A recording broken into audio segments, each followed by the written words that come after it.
Shalom, saudara-saudara yang terkasih dalam Yesus Kristus. Senang rasanya kita bisa bertemu kembali. Pertanyaan kali ini adalah, apakah Yesus satu-satunya jalan ke surga? Dalam video ini saya akan menjelaskannya dari sudut pandang Alkitab. Jadi, saksikan videonya sampai selesai.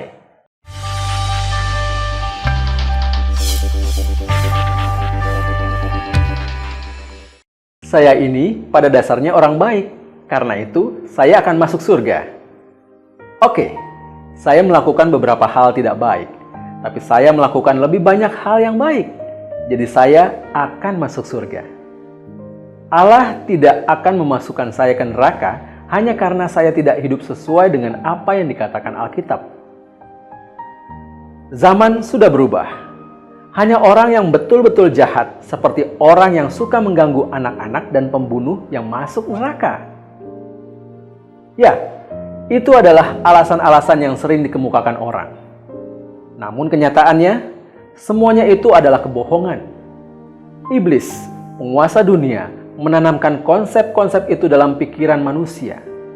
Iblis dan setiap orang yang mengikuti jalannya adalah musuh Tuhan, seperti yang diterangkan di 1 Petrus 5 ayat 8. Iblis selalu menyamar sebagai pribadi yang baik, menurut 2 Korintus 11 ayat 14.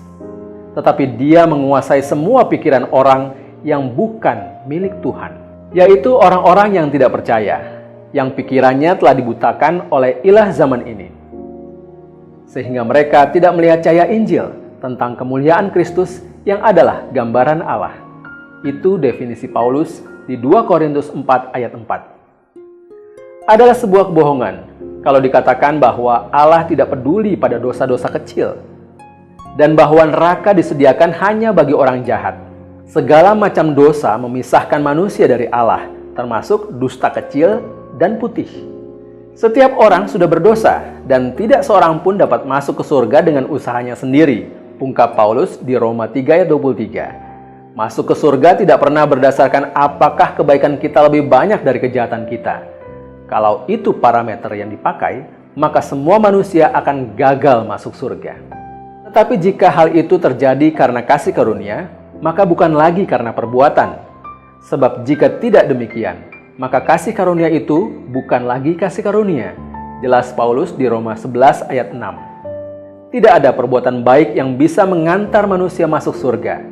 Tegas Paulus dalam tulisannya di Titus 3 ayat 5. Masuklah melalui pintu yang sesak itu, karena lebarlah pintu dan luaslah jalan yang menuju pada kebinasaan, dan banyak orang yang masuk melaluinya. Ungkap Yesus di Matius 7 ayat 13. Bahkan jikalau semua orang hidup dalam dosa dan tidak banyak yang percaya kepada Allah, ia tidak akan menerima itu sebagai alasan. Kamu hidup di dalamnya karena kamu mengikuti jalan dunia ini, karena kamu mentaati penguasa kerajaan angkasa, yaitu roh yang sekarang sedang bekerja di antara orang-orang durhaka. Tulis Paulus di Efesus 2 ayat 2. Ketika Allah menciptakan dunia, dunia sempurna adanya, segalanya baik. Kemudian dia menciptakan Adam dan Hawa dan memberi mereka kehendak bebas, sehingga mereka bisa memilih mau mengikuti atau menaati kehendak Allah atau tidak. Adam dan Hawa, manusia pertama yang diciptakan Allah, digoda iblis untuk tidak taat kepada Allah, dan mereka memang akhirnya jatuh di dalam dosa. Akibatnya, mereka dan semua orang yang lahir kemudian termasuk kita, tidak dapat memiliki hubungan yang dekat dengan Allah. Karena itu, Allah membuka jalan supaya manusia dapat dipersatukan kembali dengannya di surga. Karena begitu besar kasih Allah akan dunia ini, sehingga ia telah mengaruniakan anaknya yang tunggal, supaya setiap orang yang percaya kepadanya tidak binasa, melainkan beroleh hidup yang kekal. Tertulis di Yohanes 3 ayat 16. Sebab upah dosa ialah maut, tetapi karunia Allah ialah hidup yang kekal dalam Kristus Yesus Tuhan kita. Ungkap Paulus di Roma 6 ayat 23. Yesus dilahirkan supaya dia dapat menunjukkan jalan itu kepada manusia dan mati bagi dosa-dosa kita sehingga kita tidak perlu mati. Dalam Roma 4 ayat 25 ditegaskan bahwa 3 hari setelah kematiannya, Yesus bangkit dari kubur, membuktikan kemenangannya atas maut. Dia menjembatani jurang antara Allah dan manusia sehingga kita dapat memiliki hubungan pribadi dengan Allah jika kita mau percaya. Inilah hidup yang kekal itu, yaitu bahwa mereka mengenal Engkau, satu-satunya Allah yang benar, dan mengenal Yesus Kristus yang telah Kau utus. Tertulis di Yohanes 17 ayat 3. Kebanyakan orang percaya tentang Allah, termasuk iblis. Tapi supaya diselamatkan, kita perlu berbalik kepada Allah, menjalin hubungan pribadi dengannya, berbalik dari dosa-dosa kita dan mengikuti Dia. Kita mesti percaya kepada Yesus dalam segala hal yang kita miliki dan lakukan. Allah memungkinkan manusia berhubungan baik dengan Dia hanya kalau manusia percaya kepada Yesus Kristus.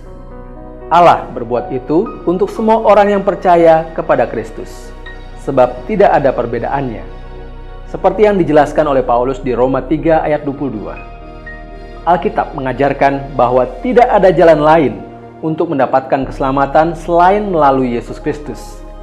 Yesus berkata dalam Yohanes 14 ayat 6, "Akulah jalan dan kebenaran dan hidup.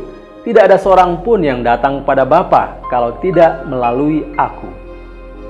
Melalui Roma 3 ayat 23, kita bisa mengetahui bahwa Yesus adalah satu-satunya jalan keselamatan karena Dia adalah satu-satunya yang bisa membayar hutang dosa kita. Tidak ada agama lain yang mengajarkan betapa dalam dan seriusnya dosa manusia dan akibat-akibatnya. Tidak ada agama lain yang mengajarkan betapa dalam dan seriusnya dosa manusia dan akibat-akibatnya. Tidak ada agama yang menawarkan pembayaran dosa seperti yang Yesus mampu sediakan. Tidak ada pendiri agama lain yang adalah Allah sendiri yang menjelma sebagai manusia, seperti yang diungkapkan di Yohanes 1 ayat 1 dan 14, sebagai satu-satunya cara untuk melunasi hutang dosa manusia. Yesus pastilah Allah Putra, supaya Dia bisa membayar utang dosa kita kepada Allah Bapa. Yesus harus menjadi seorang manusia supaya Dia bisa mati. Keselamatan hanya tersedia melalui iman di dalam Yesus Kristus. Karena itu, dalam Kisah Para Rasul 4 ayat 12 ditegaskan, dan keselamatan tidak ada di dalam siapapun juga selain di dalam Dia. Sebab di bawah kolong langit ini tidak ada nama lain yang diberikan kepada manusia yang olehnya kita dapat diselamatkan. Apakah Anda membuat keputusan untuk menerima Kristus dari apa yang sudah Anda saksikan hari ini? Jika demikian, silahkan kunjungi website www.godquestions.org/Indonesia untuk mendapatkan lebih banyak lagi pengajaran tentang iman Kristen. Jangan lupa untuk subscribe channel ini dan share agar banyak orang menerima kebenaran firman Tuhan.